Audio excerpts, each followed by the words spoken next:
Bonjour à toutes et à tous, c'est Antoine alias Anubis pour une nouvelle vidéo d'après-match. Racing Club de Lens face au FC Nantes, victoire 3-2 de nos Lensois.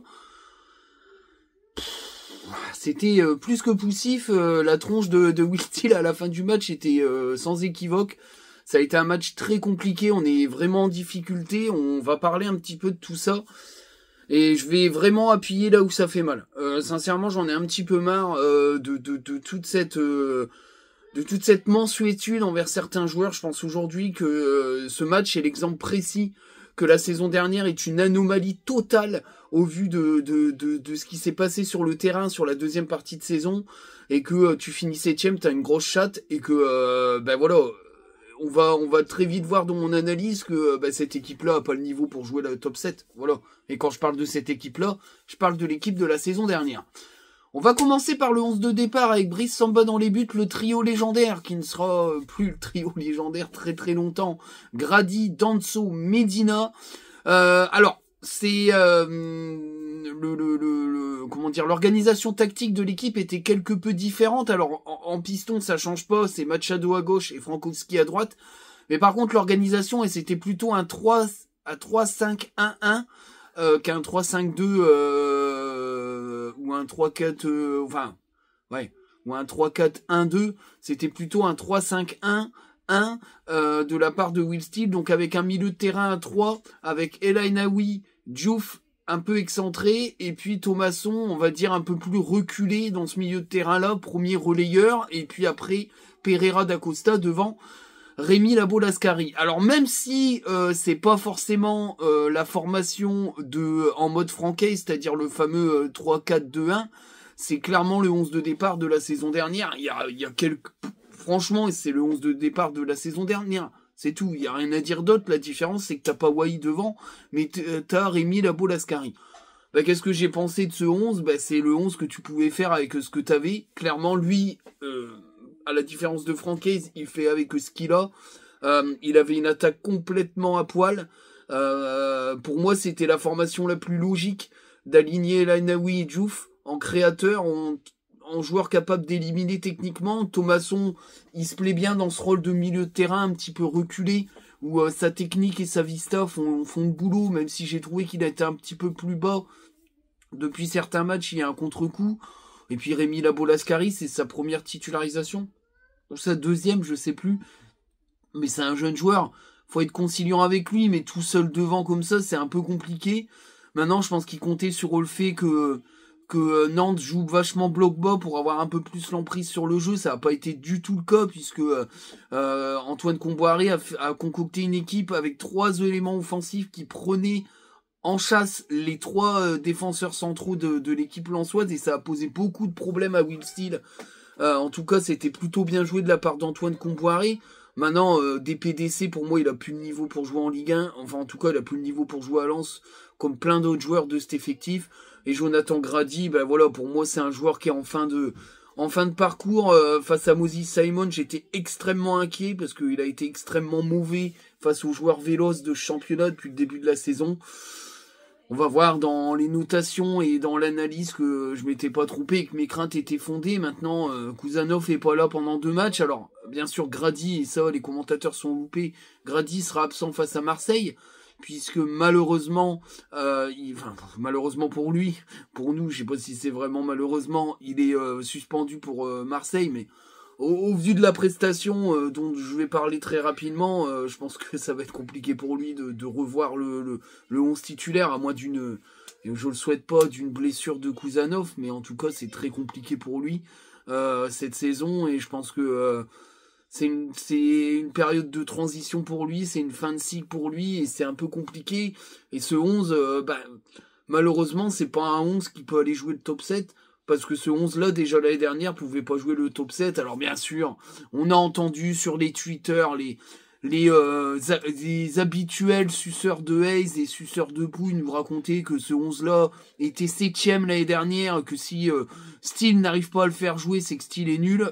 Je suis désolé, non. Le 11 de départ de l'année dernière sur la deuxième partie de saison a été nul à chier, qu'ils ont fait 1 point sur les 3 derniers du championnat, donc faut arrêter de nous raconter des conneries. Hayes n'a pas fait mieux que Will Steele, et j'y reviendrai dans les chiffres à la fin, dans le bilan, parce que j'aimerais quand même bien qu'on remette les choses au clair, parce que quand j'ai vu certaines sorties hier soir, hein, je fais la vidéo le lendemain du match, j'ai revu le match, je suis assez outré de la sévérité dont font certains preuve par rapport à Will Steele, alors que l'année dernière, ils auraient dû être les premiers à dire que Ace devait dégager. C'est quand même assez hallucinant. On voit les partis pris et surtout les liens qu'ont certains avec le coach Lançois et Arnaud Pouille, parce qu'ils ont des liens professionnels économiques et que du coup ils devraient fermer leur gueule parce qu'ils sont impliqués, ils ont maille à partir avec ces gens-là et c'est honteux d'aller attaquer Will Steele alors qu'on a des connexions économico-professionnelles avec ces gens-là. C'est quand même une très grosse honte. Moi, si j'avais des connexions avec des membres du staff ou de Joseph Ocourlian, je me permettrais pas du tout de critiquer d'autres personnes par rapport à cette espèce de loyauté économico-professionnelle. Je trouve ça dégueulasse. Surtout quand t'as la capacité de t'exprimer sur des réseaux sociaux, etc. Moi, je trouve ça pas bien du tout. Bref, parenthèse fermée, j'y reviendrai à la fin de l'analyse. On va commencer par les notes. J'ai mis la note de 5 à Brice Samba parce que je trouve que c'est moyen. Les relances ont été un petit peu ratées, je trouve. Sur le péno, il est presque dessus, mais bon, ça, je le compte pas. Mais par contre, sur le deuxième but, il est pour lui, hein, parce qu'il doit mieux faire. Hein, aller sur lui, pour moi, il se trouve. Donc, je trouve que ça a été assez moyen. En tout cas, voilà, il a pas eu grand-chose à faire. Il a une belle parade à un moment donné sur la frappe sur le poteau de Moustapha Mohamed. Derrière, il fait une parade. Mais je trouve que la partie était pas forcément génialissime. Je trouve qu'il aurait dû relancer beaucoup plus long que d'essayer absolument de faire jouer ses défenseurs centraux alors qu'il prenait la pression à chaque fois. J'ai pas trouvé ça extraordinaire. Bon, après, ça reste quand même un extraordinaire gardien et qui a les meilleurs stats de Ligue 1. Mais sur ce match-là, j'ai pas été convaincu, surtout sur le deuxième but nantais où il doit mieux faire. Il peut et doit mieux faire. Voilà. J'ai mis la note de 4 à Kevin Danso. C'est insuffisant. Alors, je dis pas que c'est mauvais, il est fautif sur le deuxième but, mais je trouve que dans les relances, ça a pas été tip-top, qu'il s'est fait un peu bouffer dans quelques ballons aériens. Mais ça reste quand même, somme toute, pas non plus catastrophique. Mais il est dans le bad depuis 1 ou 2 matchs, Kevin Danso. Je trouve qu'il est un peu perturbé. Est-ce que physiquement, il est pas en train de prendre un contre-coup d'un mois sans jouer? C'est plus que compliqué. Je l'ai trouvé un petit peu plus à l'aise quand il est passé dans une défense à 2. Parce que, je sais pas, j'ai trouvé qu'il y avait peut-être un peu trop de pression sur lui dans la défense à 3. Et que c'est à lui de gérer les relances, alors que normalement c'est les deux excentrés qui doivent un petit peu apporter. Et quand t'as un excentré qui est nul et puis que l'autre, du coup il peut pas faire le travail des deux, c'est un petit peu compliqué. J'ai mis la note de 5 à Medina, match moyen. J'ai trouvé qu'il était un petit peu dans le dur dans les relances. Malheureusement, je trouve quand même que il n'a pas été aidé non plus. Par le fait que sa défense centrale, ses deux compères de défense centrale n'étaient pas au niveau. Quand il a commencé à se projeter ballon au pied, ça a été beaucoup plus dangereux. Il a une belle occasion en chipant un ballon et puis en frappant. Bon, il a pas cadré, mais en tout cas, je trouve qu'en fin de match, il a réapporté ce que Medina est capable d'apporter. Et il a été chercher fort les joueurs. En tout cas, moi j'ai bien aimé sa fin de match où on a retrouvé le Medina avec sa Green Tom et je trouve qu'il est un peu perturbé par cette défense à 3 avec qui il a moins de repères que quand c'est Kouzanov sur le côté droit avec qui il peut largement donner les ballons pour que Kouzanov monte et trouve des angles de passe intéressants. Là, il était un peu esselé dans la création parce que malheureusement, dans cette équipe-là, il n'y a pas beaucoup de création au milieu de terrain, voire aucunement, et que c'est aux centraux d'essayer de faire les premières lampes de lancement ou donner le ballon à Adrien Thomasson qui lui est la véritable rampe de lancement du milieu de terrain, mais derrière il y a pas de solution, donc c'est un peu compliqué. J'ai mis la note de 2 à Grady, très mauvais match de Grady. Oh là là là là là là là là. Déjà du terrain au stade c'était terrible, mais alors j'ai revu le match, putain, dès les premières minutes il fait une relance de merde, il a été en difficulté tout le match, il est clairement plus dedans, plus du tout dedans. Sur le penalty, il fait n'importe quoi, il est jamais à bon contact avec les joueurs, il fait plein de passes ratées, il a mis pas mal de fois en difficulté Frankowski, qui pourtant en a fait des appels, hein, mais toutes ses passes ont été contrées, mal faites, enfin c'est dramatique. C'est dramatique, alors il sera pas là contre Marseille, mais il sera pas là du tout après. C'est impossible aujourd'hui. Will Steele, il peut que constater les dégâts. Il a été titulaire 2 fois, il a été en difficulté 2 fois face à des équipes avec des ailiers tonitruants. C'est la spécialité quand même de la plupart des équipes de Ligue 1 aujourd'hui de mettre des joueurs, des ailiers rapides.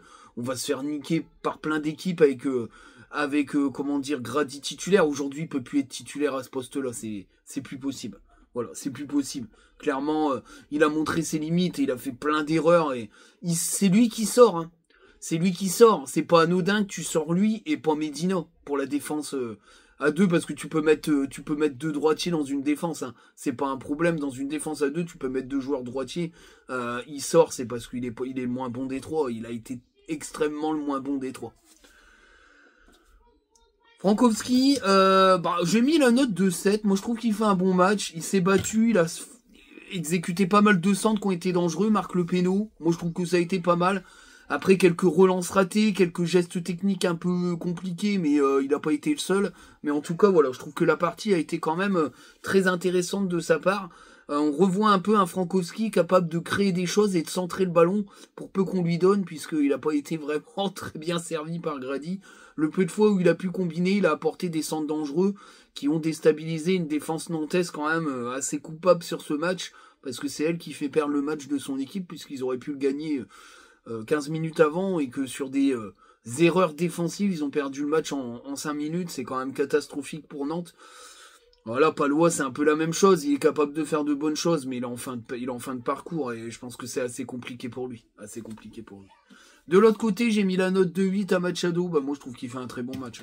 Oh, le match qu'il fait, le combat qu'il fait, il a été super intéressant. Une passe décisive. Tous ses centres ont apporté du danger. À la fin du match, il avait encore la puissance pour lancer des accélérations. Moi, j'ai beaucoup aimé son match. Avec Machado à gauche, c'est quand même beaucoup mieux qu'avec Chavez.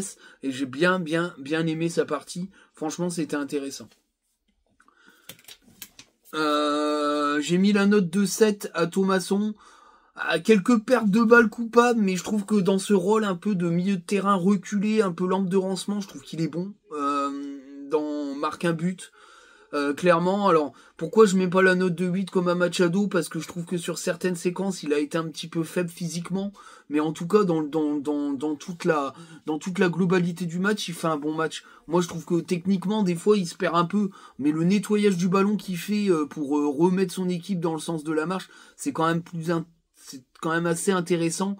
Et c'est vrai que dans un milieu à 3 qui a été un peu perturbant pour les 2 autres milieux de terrain, je trouve qu'il a trouvé ses marques. Maintenant, quand il fait le duo improbable avec Diouf, il fait exactement le même type de match, mais franchement, c'est plutôt bon.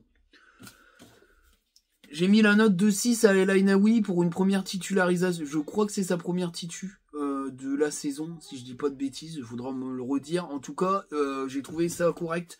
Techniquement, il est très à l'aise. Maintenant, il manque totalement de rythme. Hein. C'est un joueur qui va prendre du temps, mais je pense qu'il va être de plus en plus présent dans la rota.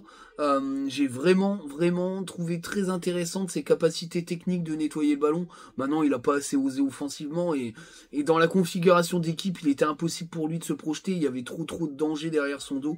Donc c'était un peu la même chose avec Diouf qui a pourtant tenté de le faire.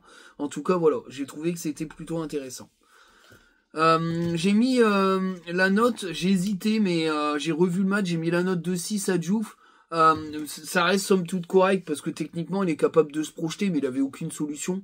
Il fait une belle frappe sur la barre à la réception d'un joli centre de Pereira da Costa, mais en tout cas voilà, c'était quand même assez intéressant ce qu'il a montré. Maintenant il était assez perturbé par son placement dans ce milieu de terrain 3 où Will Steele s'est acharné à lui demander de se mettre un peu plus en excentré. Il a eu un peu de mal, mais en tout cas je trouve que globalement le match est correct. Parce que c'est quand même techniquement l'un des meilleurs et les plus fiables de l'équipe. Voilà, j'aurais peut-être voulu le voir un petit peu plus haut, mais c'était un peu compliqué. Comme il n'y avait pas d'attaquant, c'était un peu chaud pour Will Steele de l'aligner en milieu de terrain offensif. Un milieu de terrain offensif qui n'a pas été bon, c'est Pereira da Costa. Moi, je suis désolé, je mets 3. Alors, je mets pas 2 parce que c'est pas un très mauvais match non plus. Il a fait quelques centres intéressants, mais alors, les coups de pied arrêtés très mal tirés. Techniquement, oui, il est capable de sortir de situations de pressing. Mais derrière, il se passe rien. Il n'y a aucune magie. comparé à l'entrée de Zaroury, clairement, il est en dessous de Zaroury dans la qualité de passe, dans la qualité de faire jouer les joueurs et de mettre du danger. Sincèrement, c'est pas bon. C'est pas bon du tout. Et je pense que Zaroury et ses entrées vont convaincre Will Steele que ça va être quand même compliqué de ne pas mettre Zaroury titulaire dans cette équipe. Rémi Labo-Lascari, je suis désolé, je mets la note de 2, un très mauvais match de Rémi Labo-Lascari, parce que techniquement c'est trop faible, parce que il va pas au bout de ses actions, parce que il a pas une qualité de jeu bonne sur le long terme. Bien sûr, il provoque une grosse faute de Palois. S'il n'y a pas hors-jeu, il y a carton rouge. Mais clairement, le reste est trop faible. Il a pas assez pesé. On a été inoffensif. L'absence d'Enzola a été énorme sur ce match. Il gagne pas des points sur ce match-là. Clairement, voilà. Après, lui chier sur la tronche, comme j'ai vu sur les réseaux, faut peut-être se calmer un peu. C'est un jeune joueur. Il est fait pour être dans la rota, rentrer en fin de match, pour apporter dans des couloirs, dans des espaces, parce que par exemple tu mènes 1-0 et que ça attaque et que tu fais rentrer Labo-Lascari parce que t'as plein de situations de compte, mais titulaire sur un match, c'est trop haut pour lui. C'est clairement trop haut pour lui pour l'instant. En tout cas, ça a été très mauvais, clairement.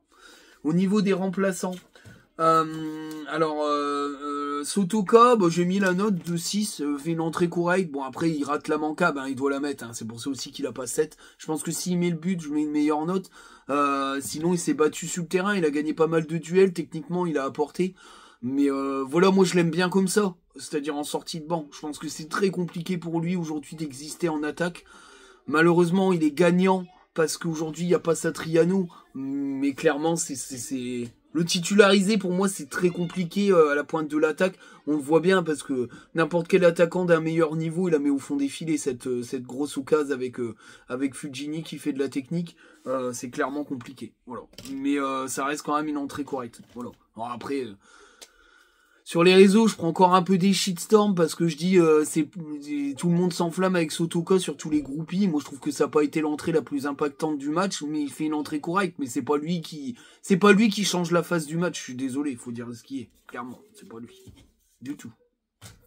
On va en parler après de ceux qu'on fait ça. Zaroury, moi je mets la note de 7 à Zaroury. Il a été déterminant, c'est pour ça, on va en parler tout de suite. Il a été déterminant, Zaroury. Il a été décisif dans ses prises de balles. Il a fait des centres qui ont tous été dangereux, qui ont tous apporté du danger, dont un qui provoque la faute de Palois qui fait gagner le match. En tout cas, il a, de par son entrée, été déterminant dans la suite de la rencontre. Moi, j'ai beaucoup aimé. Il a pas hésité à centrer et il a centré avec beaucoup de qualité.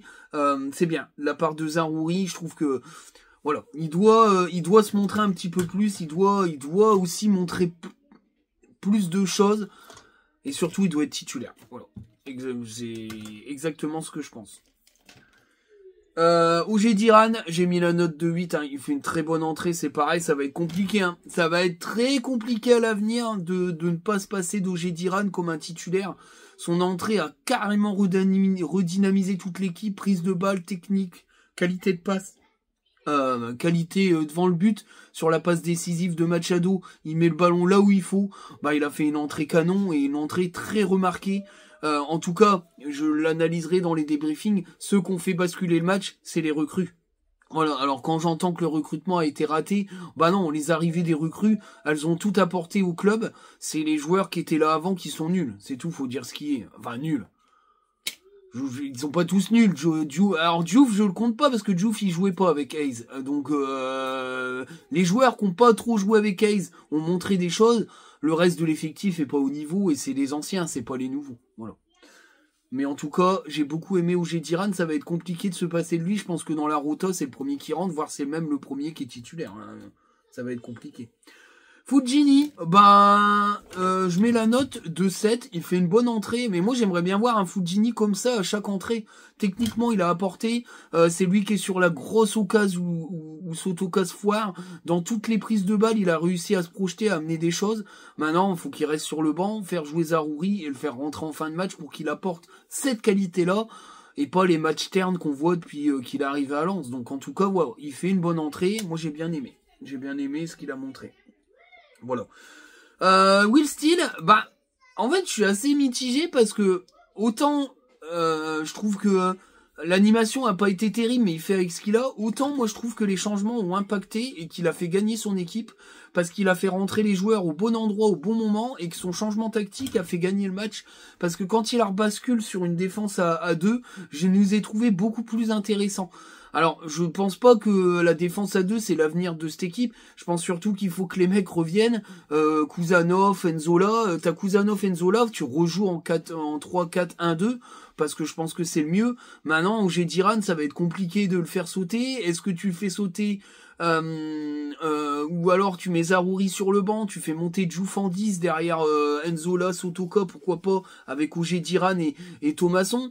Après Thomasson, il est pas mauvais, mais je trouve qu'il en perte un peu de vitesse. Il va y avoir quand même sacrément de la concurrence au milieu de terrain, mais j'ai trouvé que son coaching a fait gagner l'équipe.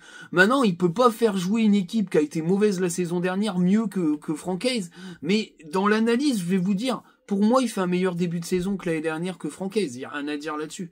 Il y a rien à dire là-dessus. Je vais vous donner en termes de quantité, de moyenne de points, de classement, de distance face à la Ligue des Champions. Il est largement au-dessus de Francaise à la même période. Voilà. Il faut clairement dire les choses. Ça, c'est rédhibitoire. Il faut clairement dire les choses. Voilà. Alors, on va parler donc de ce match. Avec une première mi-temps très compliquée. L'équipe type de l'année dernière a montré ses faiblesses et ses limites. On marque sur un penalty, il y a quelques bonnes petites incursions. Le penalty est quand même assez... Il y a contact, mais... après, il y a contact, donc il y a péno. Alors, c'est le 3e péno provoqué par DPDC. Alors, c'est vrai que dans la surface de réparation, sa capacité à dribbler est dangereuse et provoque des pénaux. Mais il a été trop faible dans l'animation, il a très peu trouvé Rémi Labolascari, il a pas eu grand chose de magique à montrer. Défensivement, j'ai trouvé un Kevin Danso assez frileux et un Grady très en difficulté qui font que Nantes, même sans avoir été extraordinaire, nous a pas mal de fois bousculé. On marque très tôt dans le match. On marque à la 20e minute, pas très tôt, je dis des bêtises. On a très tôt une grosse occasion dans le match, mais on marque à la 20e minute. Alors que franchement Nantes est pas extraordinaire, même s'il a fait une équipe avec 3 attaquants, Moustapha Mohamed, Ablin et puis Moses Simon, qui pour moi par exemple est un profil qu'il faut aller chercher à Lens. Une passe décisive, un but, il a été très bon. Moi je pense que vraiment c'est un joueur qui peut montrer des belles choses à Lens.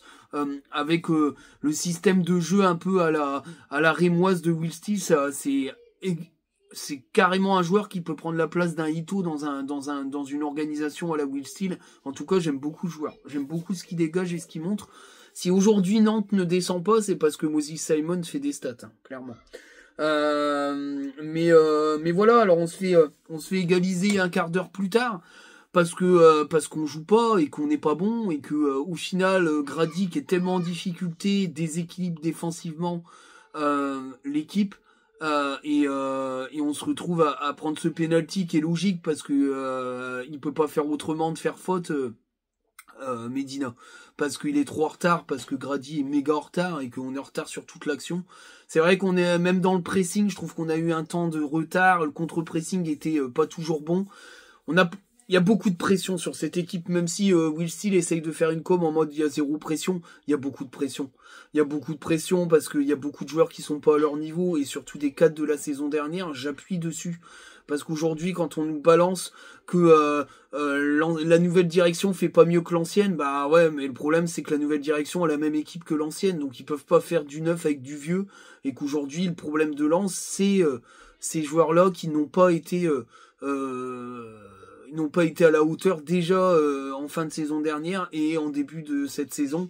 Ça fait plus de 10 matchs, 11 matchs maintenant, et on voit bien que beaucoup de ces joueurs-là sont pas au niveau du top 7 de la Ligue 1, clairement.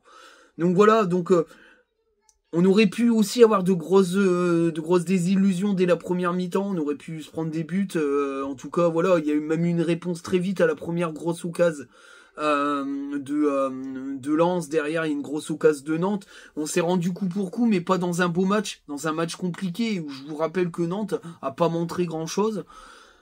Bon, tu finis la première mi-temps un partout, bon, t'es quand même assez déçu. Je pense que, vu la gueule de Will Steele quand il rentre au vestiaire, je pense qu'il est déçu aussi. De toute façon, il a fait la gueule tout le match. Je pense qu'il a été très déçu. Il va, je pense, faire pas mal de... Il va devoir trancher dans le vif quand il va récupérer le gros de ses troupes, parce que c'est vraiment ça qu'on lui demande. Et puis la deuxième mi-temps, on accélère un peu on met un peu le pied sur l'accélérateur, mais malheureusement, on est très brouillon et Rémi Labolascari est fantomatique devant, ce qui nous aide pas non plus puisqu'il y a zéro solution offensive. Et puis, on se fait avoir au fur et à mesure du match par un Nantes qui arrive au fur et à mesure à nous mettre en difficulté. Et puis les entrées de Ganago, etc. redynamisent un peu, même le petit Guirassi, là, le petit Guinéen, qui est vraiment très intéressant, le gamin, là, 18 ans, 2 buts en Ligue 1 déjà. Il a apporté pas mal de choses, beaucoup plus qu'Ablin, hein, qui était pas assez dans le duel, je trouve. Je pense que c'était comme ça qu'il fallait faire rentrer un gamin qu'on voulait plus. Et là, Danso fait l'erreur. Très rapidement après les changements, parce que du coup, on repart avec l'entrée de Sotoka à la place de Diouf. À la 63e, tu fais sortir Diouf pour Sotoka, tu repars sur une attaque à 2, donc avec un milieu de terrain classique. Milieu de terrain à 2 joueurs, donc Thomasson, Nel et Nelawi, et puis tu fais sortir Diouf pour faire rentrer Sotoka. Donc tu repars avec un DPDC derrière 2 attaquants. Et puis derrière, ça a du mal à se mettre en place et il refait une deuxième vague de changement. C'est DPDC qui sort pour Zarouri, qui prend cette place-là numéro 10, et puis Nelenaoui qui sort pour Roger Diran. Donc t'as un milieu de terrain Roger Diran, Thomasson, et puis Zarouri derrière les 2 attaquants qui sont Rémi Labolascari et Sotoka. Et dans la foulée, il y a l'erreur de Danso, hein, c'est lui qui est fautif sur le but. Il y a l'erreur de Danso, c'est pour ça aussi qu'il fait pas un match extraordinaire. Et il y a but, voilà. Et dans la foulée, il décide de passer à une défense à 4. Il fait sortir Grady, qui a été le plus mauvais des 3 défenseurs centraux, pour faire rentrer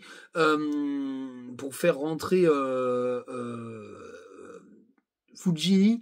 Alors du coup, on passe en 4-3-3. Ou en 4-2-3-1. Je pense qu'on passe en 4-2-3-1 ou un truc comme ça, un peu dans ce genre-là, avec DPDC, Sotoka, Fujini, et puis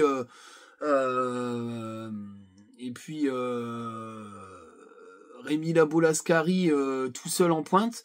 Alors avec des petites variantes, parce qu'à un moment donné, on jouait en 4-2-2-2 avec 2 milieux de terrain offensifs et puis deux attaquants dans la surface.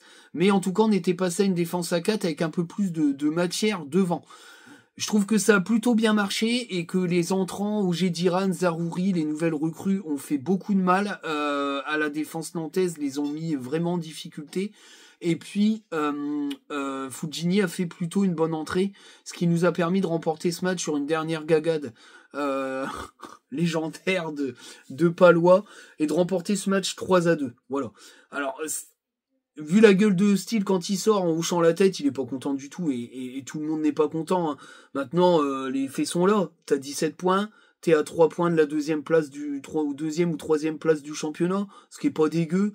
T'as affronté toutes les grosses équipes, t'as un tête-à-tête avec Marseille qui permettrait de revenir à la hauteur des Marseillais en termes de points. C'est pas dégueu du tout. Alors, la conclusion, c'est ça, c'est qu'aujourd'hui, sur les réseaux, et surtout hier, on a parlé de Will Steele menacé, mais il peut être menacé de quoi, Will Steele ? La moyenne de points de Francaise la saison dernière, c'est 1,5 points par match. Là, on est 1,55 points par match. À la même période, 11e journée de championnat, Lens est à 13 points, 11 ou 13 points. Nous, on est à 17 points, on a 4 points de plus, et Lens était à 7 ou 8 points des places européennes. Nous, on est à 3 points. Je veux dire, il fait un meilleur démarrage que Francaise. Je suis désolé, avec plein de blessés, avec un effectif compliqué à gérer. Moi, je suis désolé, mais aujourd'hui, il faut peut-être laisser du temps à Will Steele et surtout le temps de dégager les indésirables, de les mettre sur le banc et de construire l'équipe qu'il a envie de construire. Maintenant, je pense que il est pas fou. Il a bien vu qu'il y avait des joueurs qui étaient pas au niveau et qui allaient être qui allaient être compliqués à mettre en œuvre dans l'animation offensive, mais je trouve ça extrêmement dur. S'ils avaient été aussi durs avec Francaise et l'ensemble de ces défaites, bah je pense qu'ils auraient gueulé comme des putois. Donc aujourd'hui, je trouve ça extrêmement sévère, même si c'est vrai que ça a été un très mauvais match, mais la tronche de Will Steele, elle est rassurante. Lui aussi, il l'a vu que c'est un très mauvais match, mais en même temps, il a pas d'attaquant. Je veux dire, ce match-là avec Enzo là en pointe, c'est peut-être pas le même match. Pas du tout même. Je pense qu'il aura apporté beaucoup plus déjà pour garder le ballon, faire monter les joueurs. Il a manqué, il a marqué des points en étant absent, clairement. Donc c'est quand même assez compliqué. Maintenant, quand t'as Sotoka qui devant le but vide, il l'envoie en tribune, bah c'est un peu compliqué aussi, clairement, même s'il fait une entrée plutôt correcte. Voilà, c'est Will Steele, il doit se dire putain mais c'est pas possible quoi. Comment ils ont fini 7ème la saison dernière? Bah ils finissent 7ème la saison dernière parce que Marseille et Rennes se sont plantés la gueule et que normalement on doit être 9ème ou 10ème du championnat et personne n'aurait trouvé rien à dire. C'était clairement notre niveau. On a eu de la touche d'être en barrage de l'Europe et cet effectif là n'a jamais le niveau pour jouer l'Europe parce que ils avaient plus le niveau depuis très longtemps. Alors bien sûr, on commence à parler de ouais mais c'est depuis Fribourg machin. Bah non, tu joues à Fribourg, les choix de coaching ont été catastrophiques. Tu fais rentrer des joueurs qui étaient encore moins au niveau que ceux-là. Hein, je parle de Guy Lavogui là qui a été nul à chier et qui nous a fait des entrées totalement dégueulasses en Coupe d'Europe. Bah je suis désolé, non, le coach y a été aussi pour quelque chose et cet effectif qui a pas été amélioré à l'hiver parce que Francaise ne voulait pas l'améliorer, c'est-à-dire qu'il voulait pas voir de nouveaux joueurs arriver, bah, n'a pas été au niveau pour être plus loin, plus au mieux que la 7ème place, et il méritait pas cette 7ème place, clairement. Donc voilà, je trouve que quand même c'est assez dramatique de taper comme ça sur Will Steele. Moi, j'attends Will Steele avec son équipe au complet et ses recrues au complet. On verra bien. Alors Satriano, on le reverra pas. Je pense que Satriano, il va rester. Hein. Je pense pas qu'ils vont virer Martin Satriano. Ça serait dégueulasse pour le joueur qui s'est fait les croiser. De toute façon, c'est un prêt avec option d'achat en cas de maintien. Lens va se maintenir, je pense. Sinon, ça serait une catastrophe. Et Martin Satriano sera Lensois la saison prochaine. Je pense que le but du club, c'est quand même pas de chier sur la gueule des joueurs. Enfin voilà, ou alors ils vont prêter Martin Satriano comme ils ont fait avec Buxa, mais je trouverais ça dégueulasse. Surtout qu'il y a plein de joueurs qui vont partir, donc je pense qu'il faut garder Martin Satriano et lui permettre d'avoir sa deuxième chance la saison prochaine, clairement. Mais en tout cas voilà. Alors la projection c'est Marseille hein, après la énième trêve internationale. Putain, je vais encore devoir faire des vidéos des Bleus. Tant que Deschamps sera là, j'aurai pas de plaisir. Mais on en fera quand même, parce que j'aime les Bleus et je crois un jour à un destin où Zizou sera là. Où je serai hypé de faire les vidéos, mais je les fais quand même parce que je veux garder cette continuité-là. Et puis voilà, il y a un match très important à Bollaert face à Marseille. Marseille qui est très à l'aise à l'extérieur. Si on montre ce visage-là face à Marseille, on va se faire éventrer, clairement.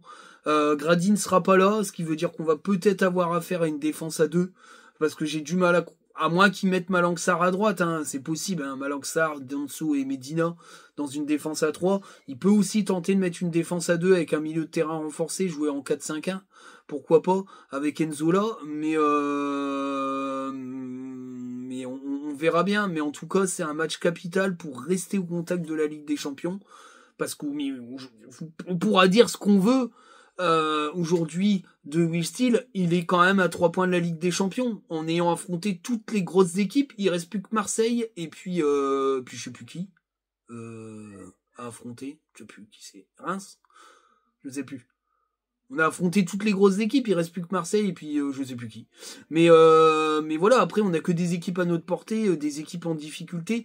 Il faut amasser un nombre de points importants pour redémarrer la deuxième partie de saison avec un mercato d'hiver qui nous permettra de nous débarrasser de tous ces indésirables qui aujourd'hui posent extrêmement de problèmes dans la conception des équipes de Will Steele.